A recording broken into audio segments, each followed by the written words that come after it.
En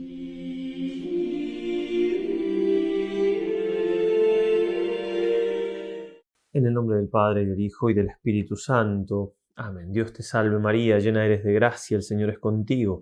Bendita tú eres entre todas las mujeres, y bendito es el fruto de tu vientre, Jesús. Santa María, Madre de Dios, ruega por nosotros pecadores, ahora y en la hora de nuestra muerte. Amén. San Ignacio de Loyola, ruega por nosotros. Continuamos meditando, contemplando la pasión del Señor, misterios realmente que nos tienen que llevar a enamorarnos no solamente del Señor, sino del Señor crucificado. En definitiva, de enamorarnos de la cruz, del ver el sufrimiento con otros ojos. Por eso son tan importantes estos misterios.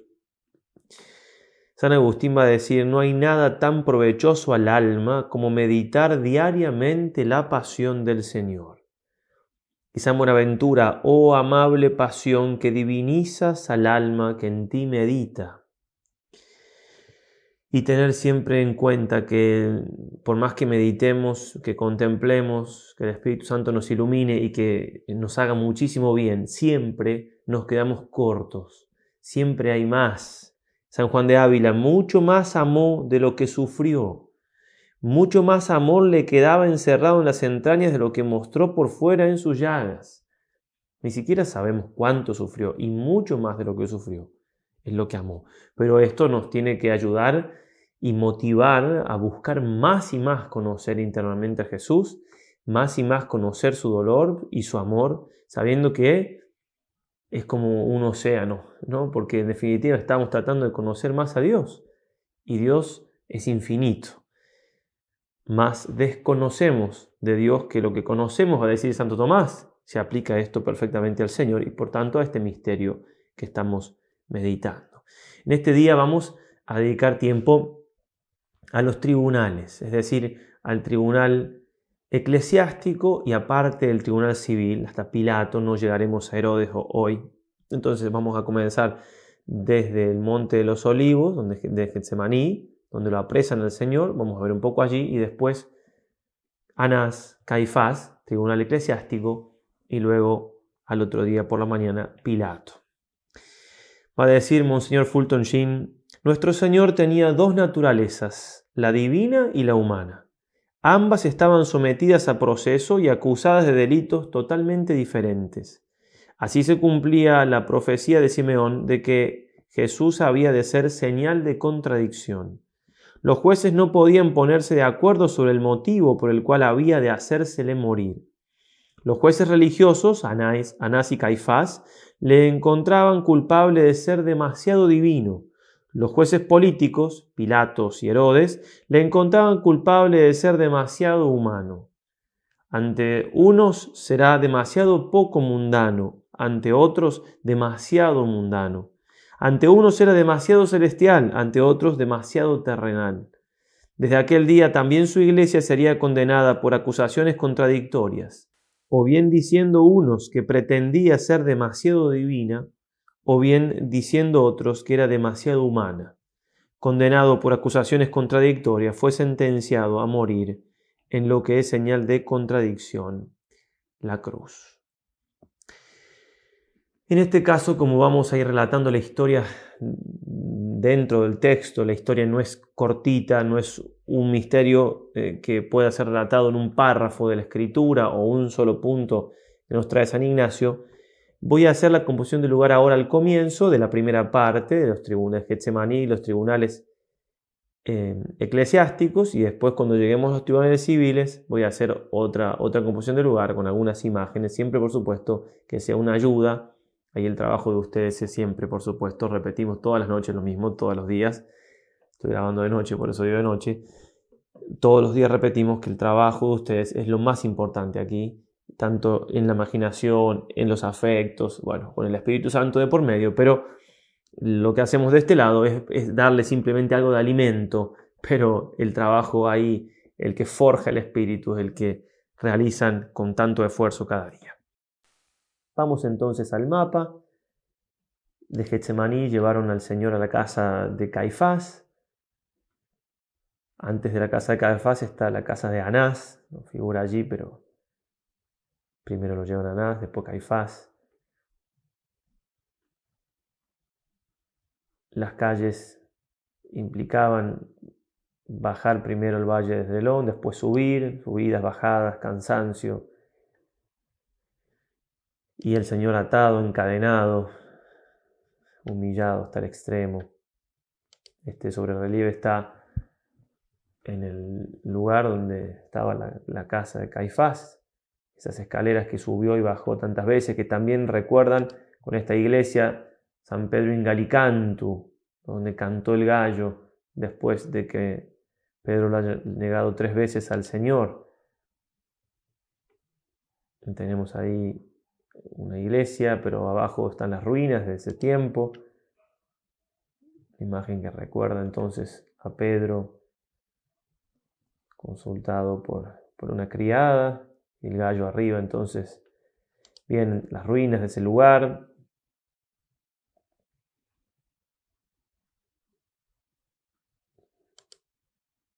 Aquí tenemos la escalera que el Señor subía y bajaba atado. La parte de arriba de la escalera fue llevada, la piedra que recubría, digamos, estos escalones que vemos, fue llevada por Santa Elena a Roma.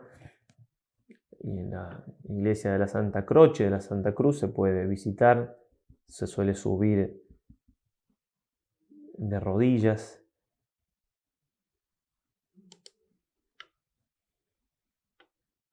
Por ahí entonces el Señor subía y bajaba esos juicios inicuos que tuvo.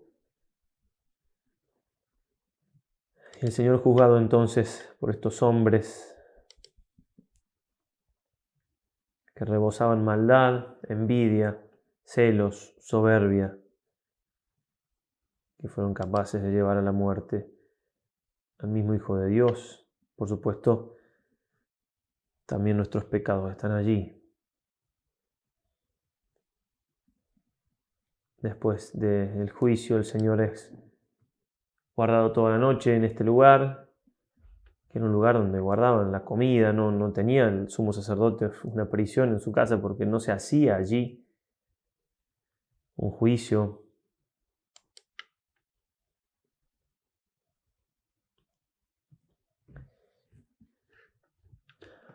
Bien, la petición, recordamos lo que decíamos ayer, nos trae en 2 lugares San Ignacio la indicación de qué debemos pedir, número 193, demandar aquí dolor, sentimiento y confusión porque por mis pecados va el Señor a la pasión.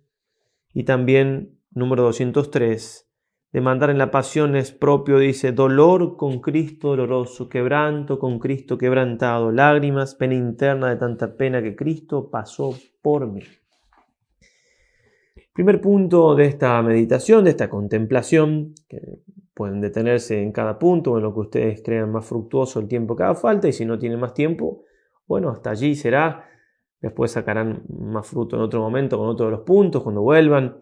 Digo, aquí lo importante es exprimir cada punto y que el Espíritu Santo les comunique interiormente todo lo que quiere decirles, todo lo que quiere iluminar la vida de ustedes con estos pasajes de la vida del Señor. Entonces lo prenden al Señor en el Monte de los Olivos. El número 291 va a decir San Ignacio, de los misterios hechos desde el huerto hasta la casa de Anás, inclusive, Tata Mateo 26:47, etc. El Señor se deja besar de Judas, dice San Ignacio, y prender como ladrón, a los cuales dijo, como ladrón habéis salido a prenderme con palos y armas. Bueno, a ver, volvamos entonces a lo que meditábamos ayer. El Señor estaba ya terminando su oración, los apóstoles Pedro, Santiago y Juan dormían y el Señor vuelve a hablar con ellos con una ironía, ¿no? Fue irónico varias veces el Señor en los evangelios y aquí fue irónico. Ya, descansad, dormid, les dice, ya está.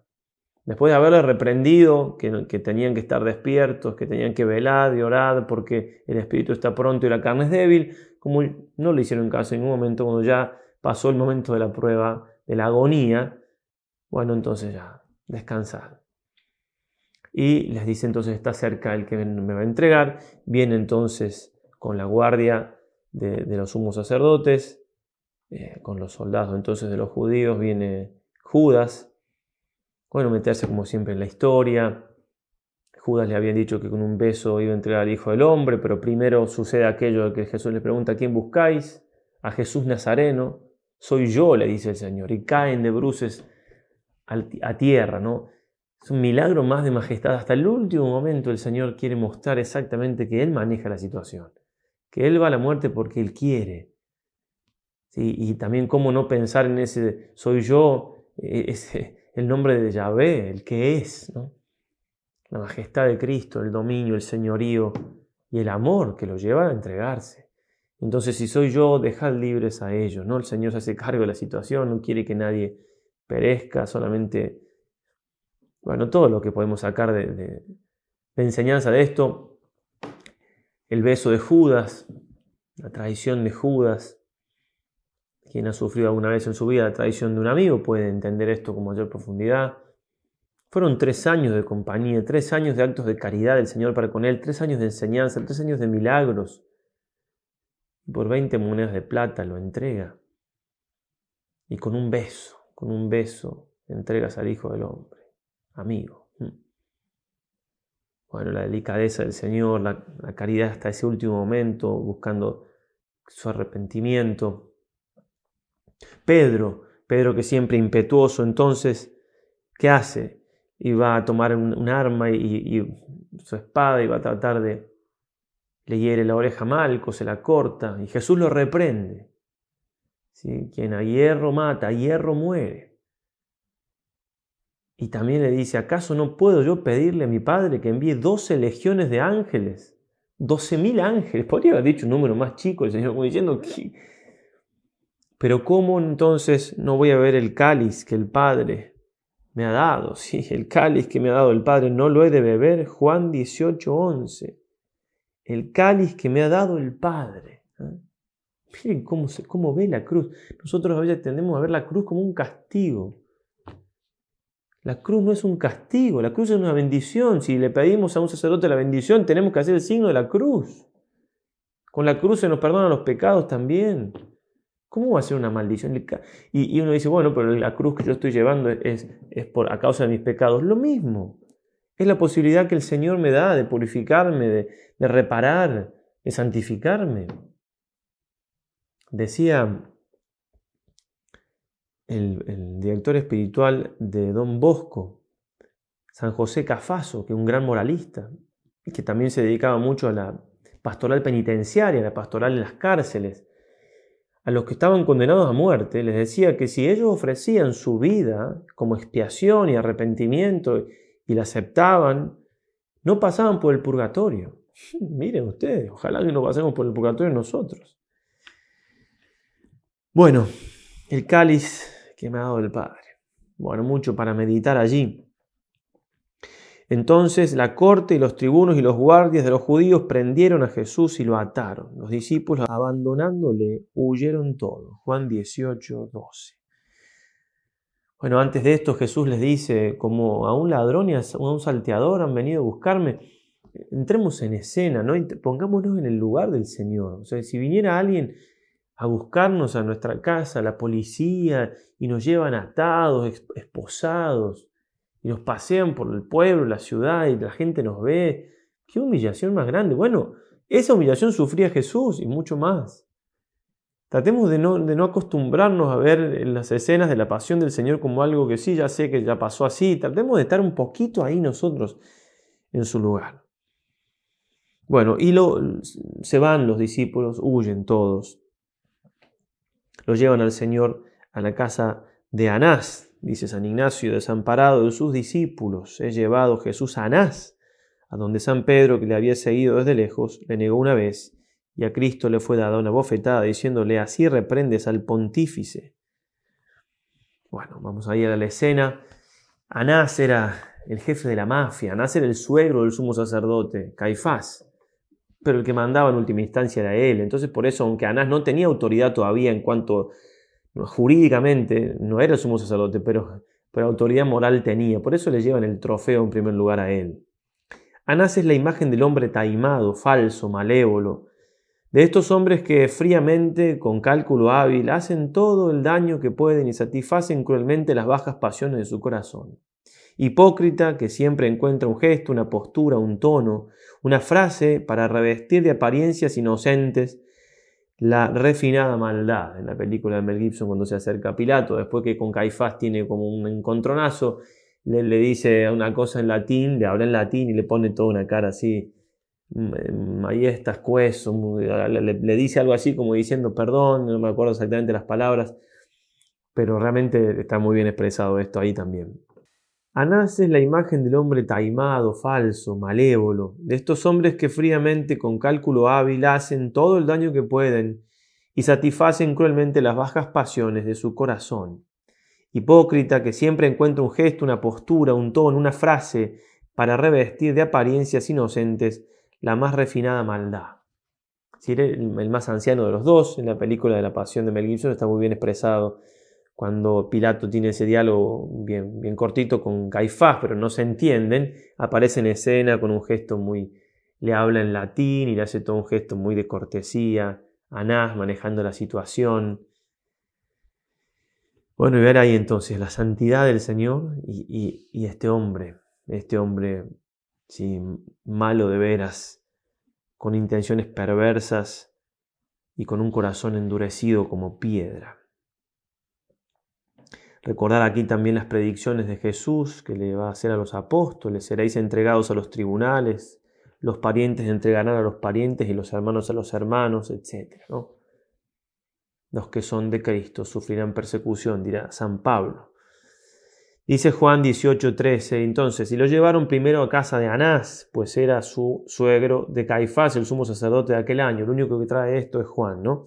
Caifás era el que aconsejó a los judíos que convenía que muriera uno solo por el pueblo. El sumo sacerdote, lo llama sumo sacerdote, pero estrictamente no lo era, había sido antes, ¿no? Interrogó a Jesús sobre sus discípulos y su doctrina. Hay que entender esto. Todo era falso, todo era injusto, todo era una pantomima para condenar a Jesús. La hora en que lo están llevando no es plausible de un juicio. Él no tenía autoridad para hacer un juicio. Ya vamos a ver en la próxima meditación todas las irregularidades brevemente del juicio hecho al Señor. Además, a Jesús, como dice el Evangelio, le enviaban fariseos para escuchar lo que decía y ponerlo a prueba. Y entonces le estaba preguntando algo a Anás que los que estaban alrededor ya habían preguntado, ya lo habían escuchado hablar.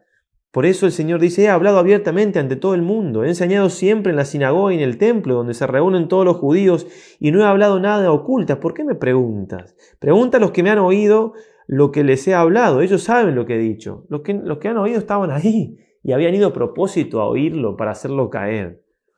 Apenas dijo esto, uno de los guardias que allí estaba dio una bofetada a Jesús diciendo: ¿así contestas al sumo sacerdote?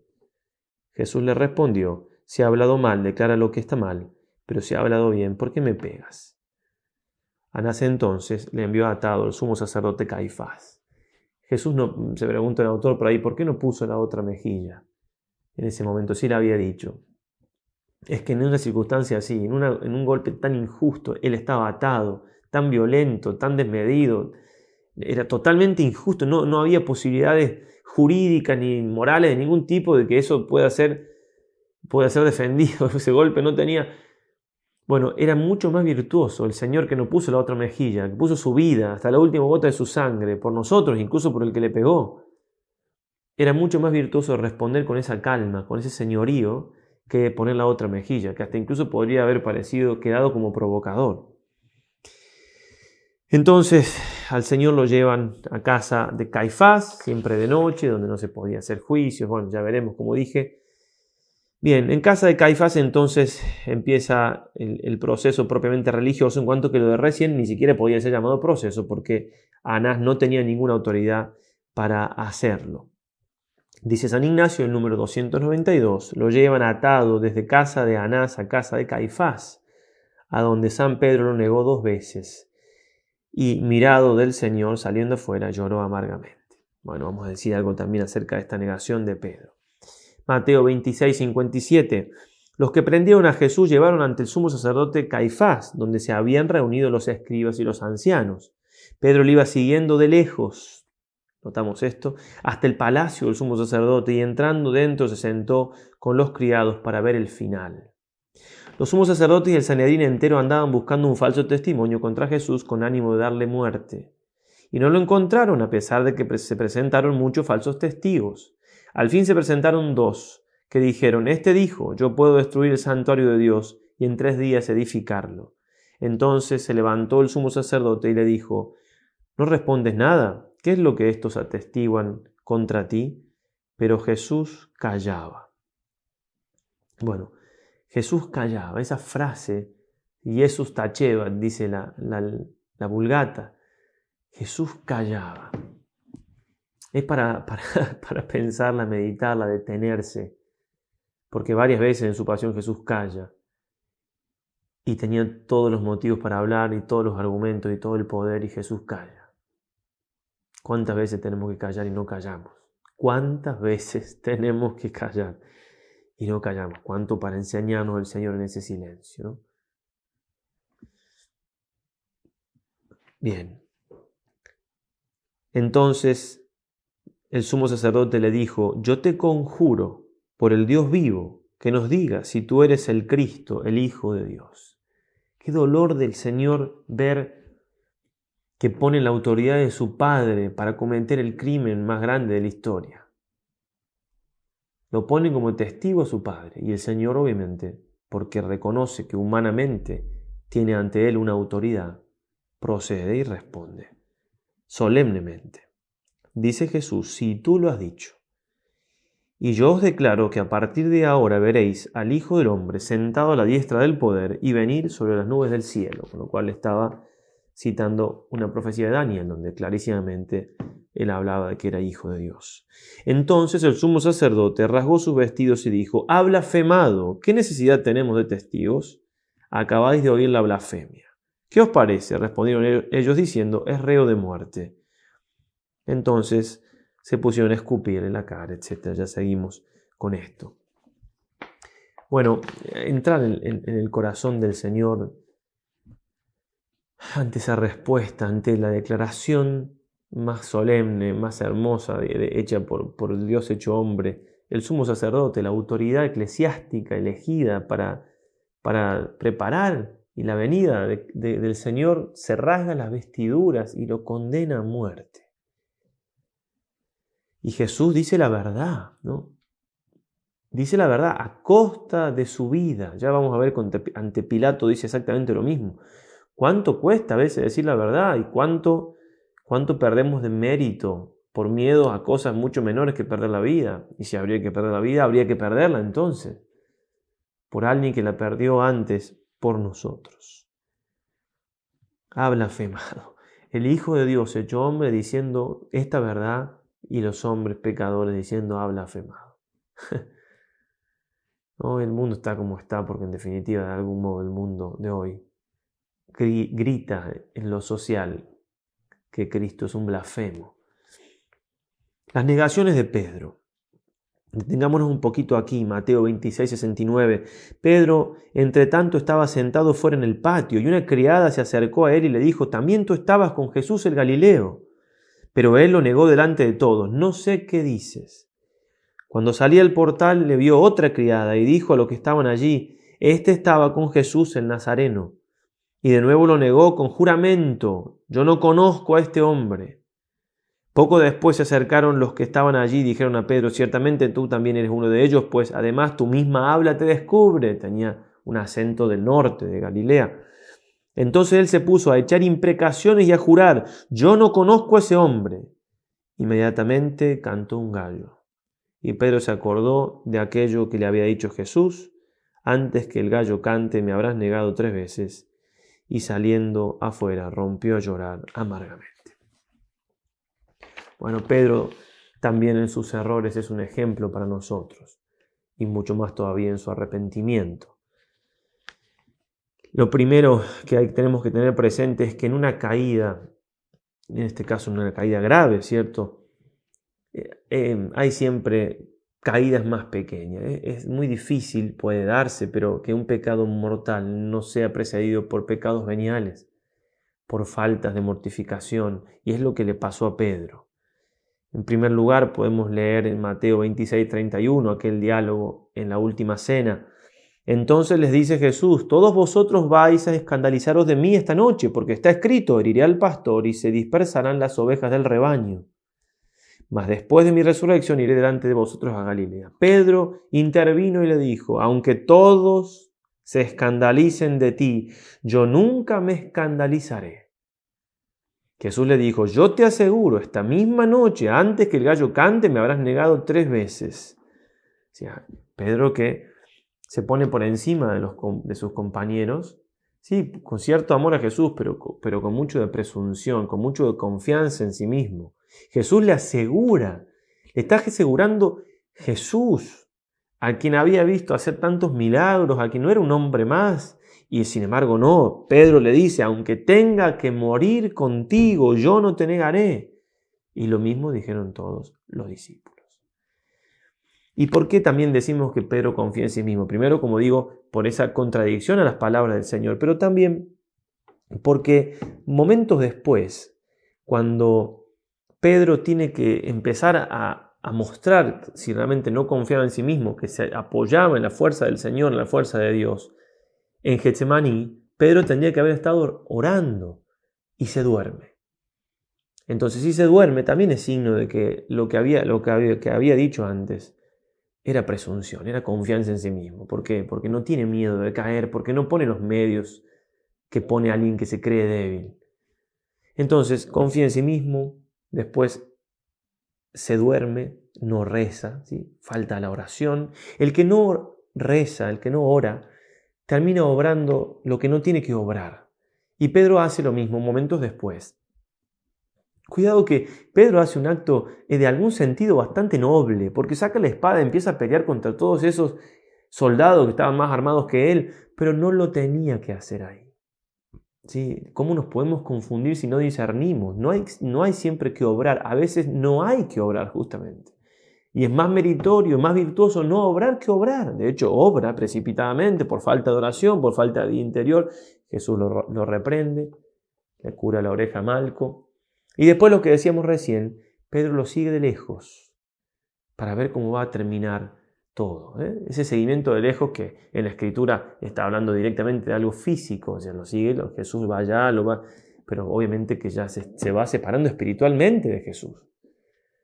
Después también Pedro deja la mortificación, porque dice la Escritura que él estaba junto al fuego calentándose y Jesús estaba en otro lado con frío. Si confianza en sí mismo, deja la oración, obra precipitadamente, no tiene vida interior, lo sigue a Jesús de lejos y deja la mortificación y después cae. Nos puede ayudar todo esto a entender que en las pequeñas cosas donde resbalamos, en pequeñas cosas, si no ponemos frenos, si no la arreglamos, si no nos componemos, son esas pequeñas cosas que son en definitiva, como decíamos antes, nuestras meditaciones, los pecados veniales deliberados, los que de a poco nos pueden hacer caer en un pecado grave. Como sabemos, Pedro lo mira al Señor cuando lo niega y eso cambia todo, ¿no? Podemos estar allí en esa mirada entonces de Jesús y Pedro y llorar amargamente junto con Pedro nuestras mismas traiciones. Dice la tradición que tenía marcas en los ojos Pedro de tanto que lloró esa traición hecha al Señor. San Ignacio dirá, número 292, estuvo Jesús toda la noche atado. Toda la noche atado. Preso. Jesús preso. San Ignacio, cuando estaba preso en Salamanca y le preguntaron cómo hacía para sufrir eso, yo os digo que no hay tantos grillos ni cadenas en Salamanca que yo no deseo más por amor de Dios. Una vez que Cristo estuvo preso por nosotros, los que aman mucho a Cristo no encuentran suficientes cadenas para estar atado, encadenado, preso por Él. Los vejámenes que sufrió el Señor, ¿sí? en este momento, después que fue entonces condenado, porque se le estaba, como dice, esto es una revelación privada, pero es interesante cómo lo presenta y pega muy bien con el Evangelio. Ana Catalina Emmerich, la beata, se le estaba yendo de las manos la situación a Caifás, porque imagínense entonces el aplomo, pero no es la palabra adecuada, o sea, si la presencia del Señor en una situación así, cómo cómo sobresalía ante todo su serenidad, su compostura, su entereza, todo queda chico para poder hablar del Dios encarnado, ¿cierto? Pero usted me entiende la idea. Y estos maleantes que ponen falsos testimonios y no se entiende nada, entonces no todos eran malos ahí. Entonces Jesús iba transformando corazones. Al verlo el Señor ahí, algunos se iban convirtiendo. Entonces cuando veía Caifás que todo se le iba de las manos, entonces él lo conjura al Señor. Y entonces lo condena. Después de la condena, antes había cierto recato por no tratarlo tan mal, aunque lo estaban tratando muy mal, esa bofetada y demás, pero digo, acá cuando ya lo condena, ya no hay ningún recato de nada, ninguna, ni siquiera por aparentar, ya como que, si se me permite la palabra, se ceban y le empiezan a pegar y a tratar de una manera despiadada, como va a ser desde este momento hasta el momento de la muerte en la cruz. Mateo 26, 67 y 68. Entonces le escupieron en la cara y lo golpearon, y otros lo abofetearon diciendo: Adívínanos, Cristo, ¿quién es el que te pegó? Marcos 14, 65. Y comenzaron algunos a escupir sobre él, y velándole el rostro le abofeteaban diciéndole: adivina. Y los criados le daban bofetadas. Y los hombres que lo tenían se burlaban de él y lo golpeaban, y habiéndole velado la faz, le preguntaban diciendo: adivina, ¿quién es el que te golpeó? Y proferían contra él muchas otras palabras injuriosas. Lucas 22, 63, 65. Y acá otra vez, a ver, si nosotros sufrimos el 1% de estos vejámenes, ¿somos capaces de qué? Pongámonos en situación lo que le están haciendo al Señor. Y tenemos que estar dispuestos nosotros a sufrir lo mismo por Él, que nunca va a ser tanto. Pero de eso se trata meditar la pasión, de tratar de ver que mis dolores no son nada y que no me los aguanto, que no soy capaz de sufrir una humillación, de todo, por supuesto, de todos estos misterios donde San Ignacio saca la doctrina de las dos banderas, deseos de oprobios o menosprecios, viéndolo a Cristo así. ¿Por qué yo quiero otra cosa? Por supuesto, todo es sobrenatural, mi naturaleza pide totalmente lo contrario, pero de eso se trata, de vivir vida sobrenatural, de vivir de la fe. El devoto taulero asegura haber leído en San Jerónimo, un gran exégeta taulero, que los sacrilegios hechos en aquella horrible noche solo se conocerán en todos sus pormenores en el día del juicio final. San Agustín dirá: se sabe que Jesús padeció estas afrentas hasta la mañana inmediata y en la casa del príncipe de los sacerdotes. Isaías 53:7. Guardará silencio sin abrir siquiera la boca, como el corderito que está mudo delante del que le esquila. San Ignacio también se hace eco de esto y comenta en el número 292 lo que le hacían al Señor que acabamos de leer en la Escritura. Bueno, pasa la noche, el Señor allí. Bueno, no hace falta describirla más. Y hay otro juicio al amanecer, otra pantomima. ¿Por qué había otro juicio al amanecer? Porque el juicio debía ser en el amanecer, no podía haber un juicio a la noche. Entonces blanquean la cosa, una hipocresía de un grado sumo, ¿no? Lucas 22, 66. En cuanto se hizo de día, se reunió el consejo de ancianos del pueblo, sumos sacerdotes y escribas, y le hicieron venir a su Sanedrín. Y otra vez lo mismo, le preguntan al Señor y tiene que responder de nuevo. Bueno, realmente el grado de humillación, de burla, difícil para nosotros llegar a entender tanto, pero es lo que tenemos que buscar, porque un poquito más que entendamos va a ser un poquito más de amor que conozcamos de Jesús por nosotros. Jesús nos tenía presentes a nosotros allí. Jesús es Dios, su inteligencia divina conoce cada uno desde toda la eternidad. Pensaba en mí, sí, pensaba en mí Jesús. ¿Me creo eso? Es importante, ¿no? Y puede cambiar toda la manera de ver, de vivir la pasión. Bueno, vamos entonces de aquí al Tribunal Civil. Nos va a traer San Ignacio en el número 293 y 294. Vamos al mapa entonces. Muy sencillo, pero nos puede ayudar. De Caifás, entonces llevan a Jesús a la fortaleza Antonia, que la habíamos visto aquella vez que Vimos el templo, las primeras meditaciones. La fortaleza Antonia estaba al lado del templo, que era un lugar donde se cuidaba de que no hubiera disturbios, tenía una buena panorámica sobre Jerusalén y si bien no residía allí, Pilato sí iba, no reside en Jerusalén, iba para esa época e incluso se colocaba allí para tener mayor dominio de la situación, mayor cuidado. Entran al pretorio, en realidad lo llevan hasta el pretorio y no entran para no contaminarse, realmente, decíamos, la hipocresía suma. En el pretorio estaba el Lisóstrotos, este lugar que se descubrió con piedras grandes, esto es real de ese tiempo, es una excavación hecha. Y allí entonces se encontraba Pilato y llevado ante el Señor, y en esos diálogos que vamos a contemplar ahora y que nos pueden servir mucho también para nosotros. Va a decir San Ignacio en el número 293, de los misterios hechos desde la casa de Caifás hasta la de Pilato, inclusive habla Mateo 27, Lucas 23 y Marcos 15.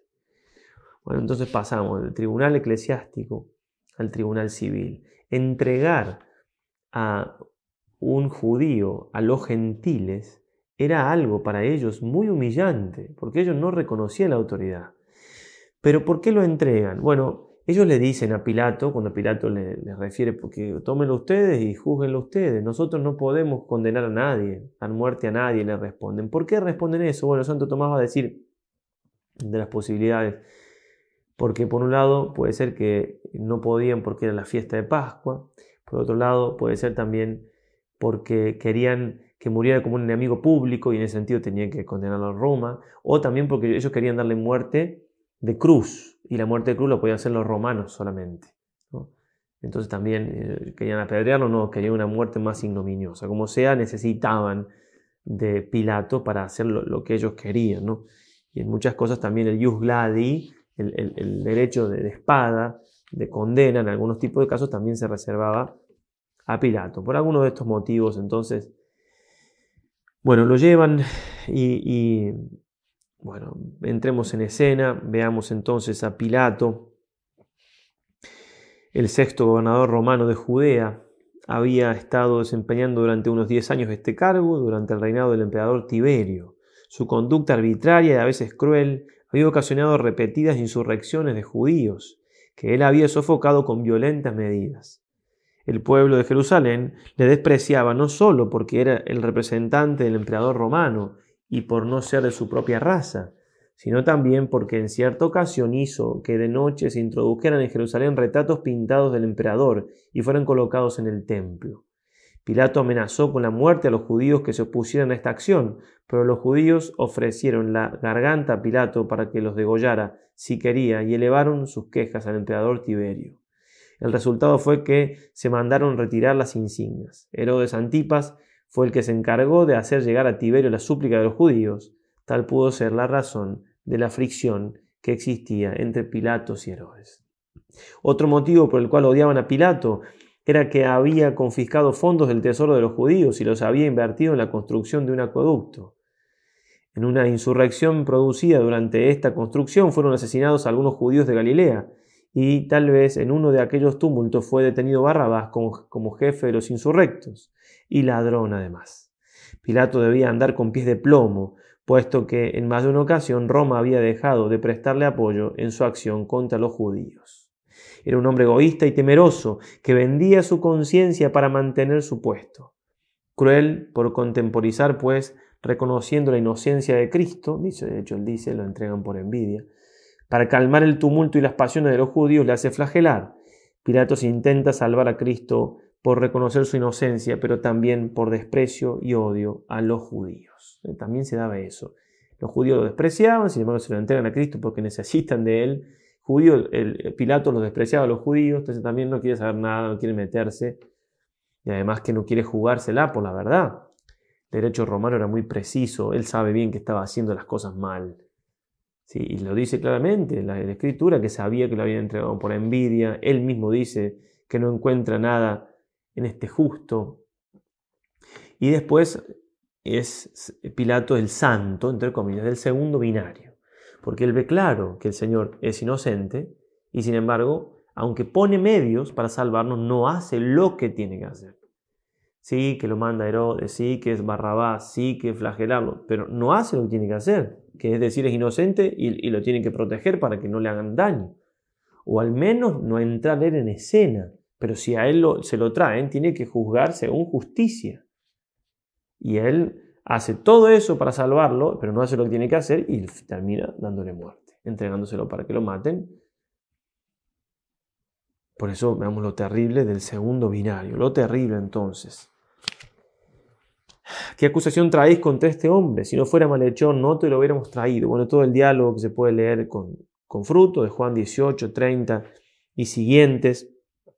Entonces se lo llevan a Jesús, que había dicho Jesús con claridad, Lucas 18, 32, será entregado a los gentiles y será escarnecido, injuriado y escupido, etc. Será entregado a los gentiles, ¿no? Era parte de la ignominia. A nosotros nos cuesta entender esto un poco, pero sin duda que era una ignominia, una humillación más todavía.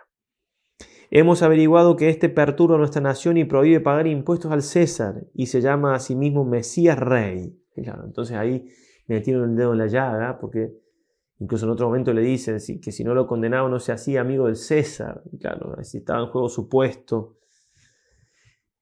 ¿Eres tú el rey de los judíos?, le pregunta, cuando ya están solos y está ese diálogo. El Señor le dice, ¿dices esto por ti mismo o porque otros te lo han dicho de mí? ¿Acaso yo soy judío?, le pregunta Pilato. Respondió Jesús, mi reino no es de este mundo. Luego tú eres rey, tú lo dices, yo soy rey. Para esto he nacido y para esto he venido al mundo, para dar testimonio de la verdad. El que es de la verdad oye mi voz. Bueno, ¿cuánto para meditar allí? Entonces tú eres rey, yo soy rey, tú lo has dicho. Jesús no tiene ningún problema de decir la verdad, aunque esa verdad lo lleve a la muerte. Él es rey, Él es el rey eternal que nos llamó a seguirlo y es un rey que termina en la cruz, un rey flagelado, burlado, pero es rey, es Dios hecho hombre. Para esto he nacido, para dar testimonio de la verdad. Verlo ahí, contemplarlo y recordar que hemos hecho la oblación del reino, que nos hemos comprometido a seguirlo, que le hemos pedido a Jesús militar bajo su bandera. No nos achiquemos ahora, al contrario, al verlo al Señor allí, así, escarnecido, tiene que, con el Espíritu Santo por medio, nuestra naturaleza no nos llama a eso, tiene que movernos el corazón a imitarlo en su dolor, a crucificarnos con Él. El que es de la verdad oye mi voz. Muchas veces no se oye la voz de Jesús porque no hay amor a la verdad, porque no importa la verdad. En este mundo relativista, ¿no? ¿Qué es la verdad?, le pregunta Pilato. Pilato no creía que existiera la verdad. Va a decir Monseñor Fulton Sheen, Pilato era uno de esos que creen que la verdad no es objetiva, sino subjetiva, el mundo de hoy, y que cada persona puede determinar por sí misma lo que es verdadero. Suele ser el defecto de los hombres prácticos como Pilato, considerar como una especulación inútil la búsqueda de la verdad objetiva. El escepticismo no es una posición intelectual, es una posición moral, es una decisión. Es el sentido que viene determinado no tanto por la razón como por el modo que uno tiene de actuar y comportarse. El que da las espaldas a la verdad también se las da a la justicia, lo que pasó con Pilatos entonces. Va a decir San Ignacio, después de haberlo Pilato una vez y otra examinado, dice, yo no hallo culpa ninguna. Y otro punto más, le fue preferido Barrabás, ladrón. Dieron voces todos diciendo, no dejes a este sino a Barrabás. Bueno, no encuentro delito en él, pero es costumbre en que entre vosotros que os ponga libertad a uno en Pascua. ¿Queréis pues que os ponga libertad al rey de los judíos? Mateo 27, 17. ¿Sí? ¿A quién queréis que suelte? ¿A Barrabás o a Jesús, el llamado Cristo? Pues sabía que había sido entregado por envidia, ¿no? Y la respuesta es muy clara. Aunque Barrabás era un salteador, los sumos sacerdotes movieron a la masa para que pida que Cristo fuese crucificado, ¿no? Y ahí mencionan esa frase tan fuerte, ¿no? Que es su sangre caiga sobre nosotros y sobre nuestros hijos. Si se puede desear una maldición en la vida, creo que no podría ser peor que esta, ¿no?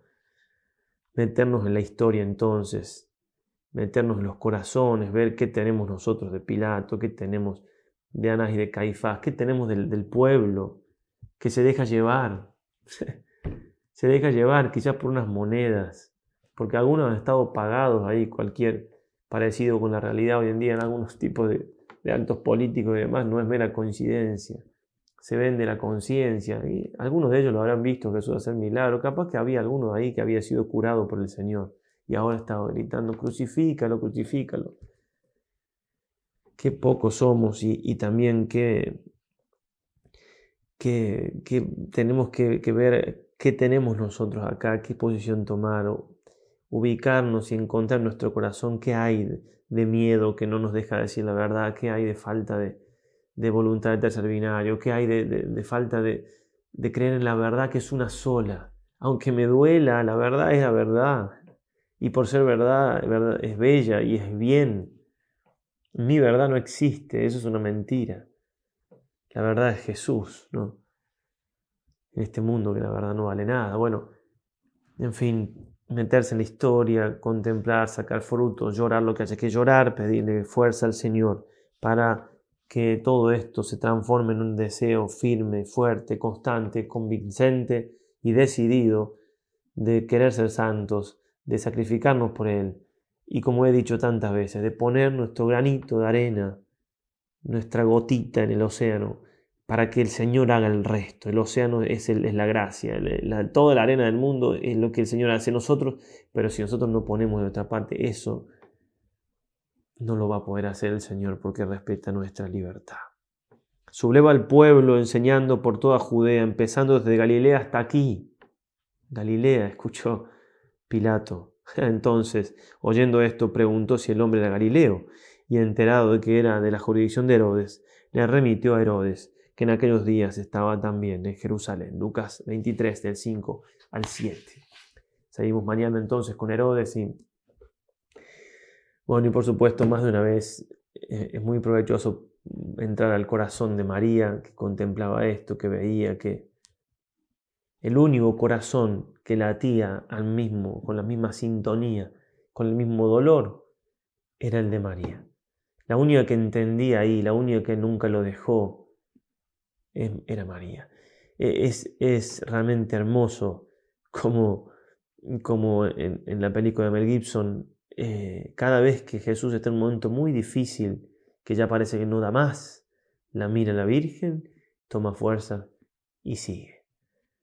Que sea también ese nuestro ejemplo, ¿no? Mirando a María, mirando sus ojos de madre, dolidos por nuestros pecados, por haber sido nosotros la causa de la muerte de su Hijo, pero también ojos de amor, porque somos sus hijos en el Hijo. Él nos entregó a ella. Entonces, en esos ojos, en ese corazón de madre, tomar fuerza para seguir adelante, para seguir llevando nuestra cruz, porque siempre se puede un poco más. Siempre se puede un poco más. Es el más de San Ignacio, ¿sí? Siempre más, con la gracia de Dios y con la protección y bajo el manto de nuestra Madre. Ave María Purísima, sin pecado concebida.